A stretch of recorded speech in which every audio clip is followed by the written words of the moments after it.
Donc avec les élastiques ronds, le morceau fait 20 cm.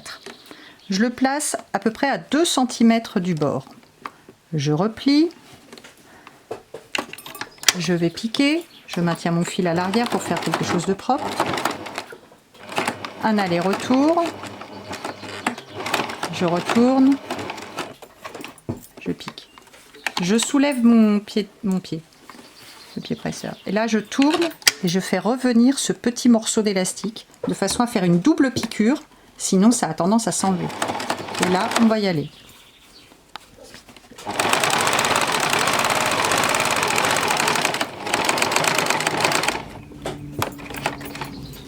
Je vais mettre le deuxième petit bout d'élastique. Même principe, je vais faire un petit pli. Je le prends. J'arrive au bout. Et un point d'arrêt.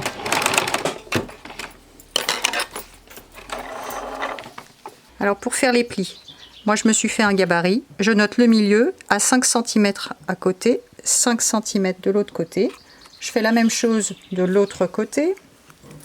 Le centre, 5 cm, 5 cm. Ça n'a pas changé. Je ramène les premiers petits plis.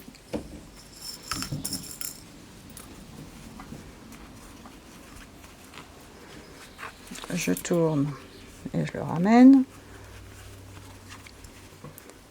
Là, ici, c'est pareil. Et de l'autre côté. Et on va pouvoir aller coudre. Donc l'élastique, je rentre à peu près 2 cm. C'est quand même assez précis d'ailleurs. C'est pas tellement à peu près. Je pose. Je tiens le fil toujours. Un petit point arrière. Je reviens. Étant donné que je veux que ça soit bien fixé, je vais aller en petit biais. Et là, on passe le pli en essayant de bien ajuster tout ça. Un petit point arrière pour que ça se tienne bien. Et on va jusqu'au bout. Un petit point arrière.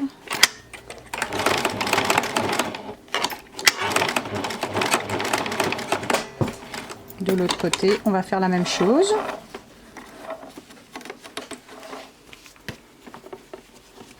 Alors l'élastique est déjà pris.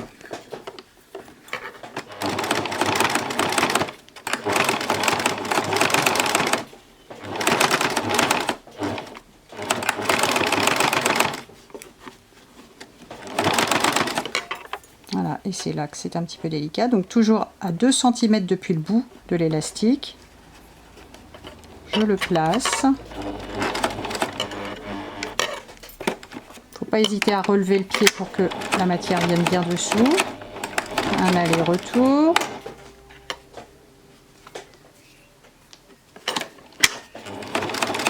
Et dans l'autre sens. Voilà. De façon à avoir bien 2 coutures pour que ça tienne bien. Si ça tient pas, il faut absolument le refaire et que ça tienne, cette zone.